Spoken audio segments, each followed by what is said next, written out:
약산성 폼 클렌징 사용하면서 얼굴 왕창 뒤집어졌더라고요. 수부지에게 약산성 클렌저는 너무 취약했던 것 같아요. 폼 클렌징 바로 바꾸고 조금 괜찮아졌는데 남아있는 붉은 흉터가 고민이었습니다. 저처럼 이렇게 여드름 흉터가 고민이신 분들을 위해 최대한 메이크업 경험이 없는 분들도 따라 하실 수 있게 깨끗한 이미지로 보일 수 있는 피부 표현 방법 공유해 보도록 하겠습니다.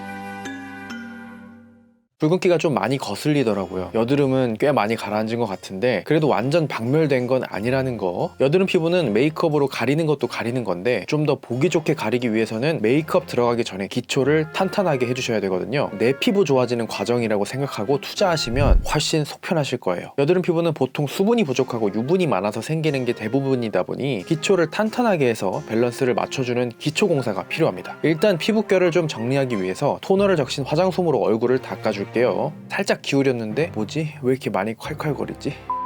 수부지에 특화된 기초 제품이라서 순하고 흡수가 바로바로 되는 게 특징이었어요. 트러블 피부나 금방 붉어지시는 민감성 피부이신 분들한테도 사용하기 좋은 기초 제품이에요. 최대한 민감성이신 분들, 여드름 피부이신 분들은 메이크업뿐만 아니라 불필요하게 얼굴에 자주 뭐를 올리는 걸 안 하면 안 할수록 좋아요. 근데 또 손 놓고 있을 수 없잖아요. 가끔 나가야 할 때, 꾸며야 할 때 있으니까 이렇게 오늘 소개하는 거 잘만 따라와 주시면 됩니다. 최대한 기초를 바르실 때는 피부결을 따라서 발라주시는 게 중요하고 결 방향을 모르겠다 싶으시면 그냥 영상에서 하는 방향대로 따라만 하셔도 편하실 거예요. 우리 로션 발라주시면 되는데 이것도 역시 같은 브랜드, 같은 라인으로 사용해 줄 건데요. 수부지 최적화 제품이라니까 무겁지 않게, 끈적이지 않게 바르기 원하시는 분들 딱 좋으실 겁니다. 저는 가볍겠지 생각해서 좀 적당히 짜줬는데 그렇게 많이도 아닌 것 같지만 막상 발라보니까 약간 무겁게 느껴질 수 있겠다고 생각했어요. 다음번에는 좀 양 줄여서 발라봐야지. 근데 바르면서 무겁다가도 지나니까 금방 흡수되고 그렇더라고요. 우리 아까 뭐라 그랬죠? 수분이 부족하다. 기초 공사로 밸런스를 맞춰줘야 된다. 그래서 우리 수분 크림으로 피부에 수분 좀 더 보충해 줄게요. 막 꾸덕하지 않고 적당히 단단하면서 촉촉한 수분 크림이어서 지성이신 분들, 트러블 피부이신 분들이 가볍게 사용하기 좋은 크림이었어요. 바르면서 트러블 생기지 말라고, 흡수 잘 되라고 톡톡톡 두드려서 마무리 주시고요. 기초를 평소보다 많이 올린다 싶으시면 이렇게 잘 두드려서 확실하게 흡수를 잘 시켜주셔야지, 안 그러면 베이스가 밀리고 밀착이 잘 안 됩니다. 그리고 이제 선크림인데 제가 평소에 파운데이션이나 쿠션에 있는 자외선 차단 기능에 많이 의지하는 편이었잖아요. 이렇게 붉은기가 있는 피부에는 자외선이 더 치명적일 수 있단 말이죠. 이렇게 선크림까지 발라주셔서 안전하게 외출하시는 게 좋아요. 선크림 잘 안 발랐던 이유가 크림 제형이 좀 꾸덕한 느낌이 있어서 그렇단 말이죠. 피부에 발랐을 때 좀 끈적거리면 아무래도 손이 잘 안 가더라고요. 그래도 요즘에는 이렇게 느끼는 사용자들의 니즈를 잘 파악해서 제품들 잘 나오니까 억지로라도 발라주시는 거 아주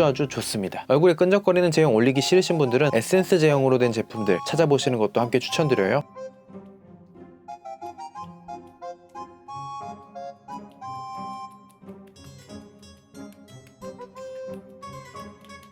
이제 우리 기초 차곡차곡 쌓아 올린 공든탑이 다 흡수가 되면 바로 베이스 메이크업 시작하면 되는데요. 컨실러부터 들어가 버립니다. 루나 컨실러였던 것 같은데 컨실러 사용할 때 그냥 뽑아서 바로 쓰면 팁 끝에 많이 뭉쳐있기 때문에 입구에서 덜어내 양 조절을 꼭 하시고 23호 컬러로 약간 어두운 듯한 느낌, 그래도 남자분들에겐 밝을 거예요. 꼭 이 제품 아니어도 되니까 부담 없는 가격대로 구비를 해주시고 먼저 여드름이 있는 부위에다가 커버를 해줄게요. 평소에 얼굴에 트러블이나 어두운 흉터나 다크서클처럼 고민이었던 부분에 싹 다 얇게 올려놔 놓고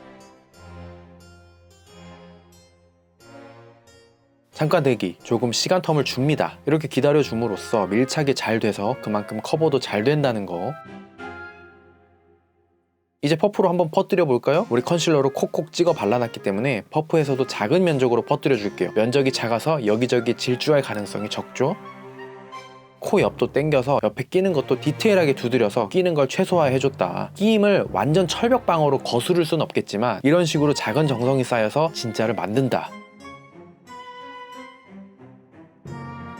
컨실러로 커버하면 어느 정도 보기 좋은 모습이 되는데 아직 홍조도 조금 보이는 것 같고 컨실러 발라서 되려 밝아진 부분도 있기 때문에 이걸 파운데이션으로 한번 싹 톤을 잡아주고 가겠습니다. 파운데이션은 제가 늘 사용하던 제품인데 피부톤이랑 가장 흡사하시거나 그거보다 살짝 어두운 톤 쓰시면 돼요. 파데는 손등에다 한 번만 펌핑해서 썼습니다. 두 번 펌핑하니까 좀 많더라고요. 이렇게 손가락에 묻혀서 얼굴에 골고루 퍼뜨려줍니다. 대신 손가락으로 직접적으로 터치하는 부분은 딱 얼굴 중앙만 할 거예요. 눈썹 끝과 그 아래 눈 끝, 그리고 입꼬리를 이었다고 생각하고 그 밖은 최대한 안 건드려요. 그래야 쉐딩을 안 하면서도 최대한 자연스러운 피부톤을 가질 수 있거든요. 이제 아까 사용했던 퍼프로 블렌딩 해주면 되는데 파운데이션은 컨실러와는 다르게 웬만하면 바르고 바로 블렌딩 해주시는 게 좋습니다.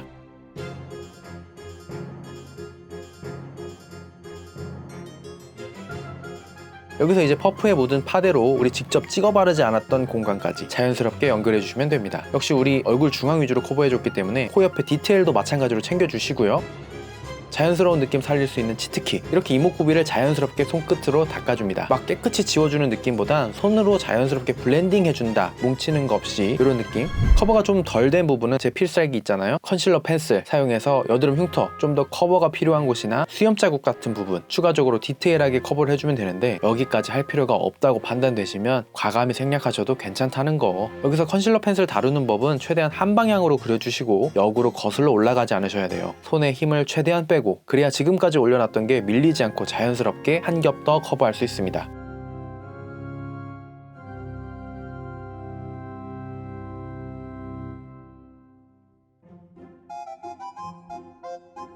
아무래도 수부지 분들은 저를 포함해서 시간이 지나면 기름이 올라오기 때문에 마지막에 파우더 팩트 같은 걸로 고정을 해줄 거예요. 조금 더 얇고 보송하게 올라갈 수 있도록 고체 타입의 파우더를 준비했어요. 이거 뉴진스 분들도 메이크업 받을 때 쓰신다던데 트렌디해진 느낌, 특히 내가 기름이 많이 터져서 좀 위험하다 하는 부분에 이렇게 살살 문질러서 살살살 두드려 주시기만 하면 됩니다. 마지막으로 립은 우리 방금 쓴 파우더랑 같은 브랜드의 립 제품인데 혈색도 아주 또렷하면서도 자연스럽게 발색되는 뱀파이어 컬러예요. 입술 안쪽 위주로 첫 터치 하시면 티가 덜 날 거고요. 자연스럽게 음파로 마무리해주면 됩니다.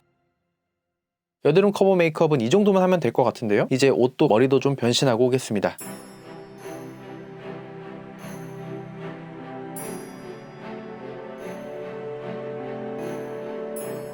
오늘의 포인트는 자연스러운 화장 티 안 나는 방향으로 진행해봤고요. 이렇게 피부 커버를 위주로 기본에 충실하려고 노력한 튜토리얼이었습니다. 얼굴이 찝찝한 게 싫다, 그러면서도 여드름 흉터는 최대한 가리고 깔끔한 모습이 필요하다 하실 때 부담 갖지 말고 도전해주세요. 자, 오늘도 함께 해주셔서 감사드리고 저는 그러면 또 다른 영상에서 찾아뵙도록 하지요. 여러분 안녕.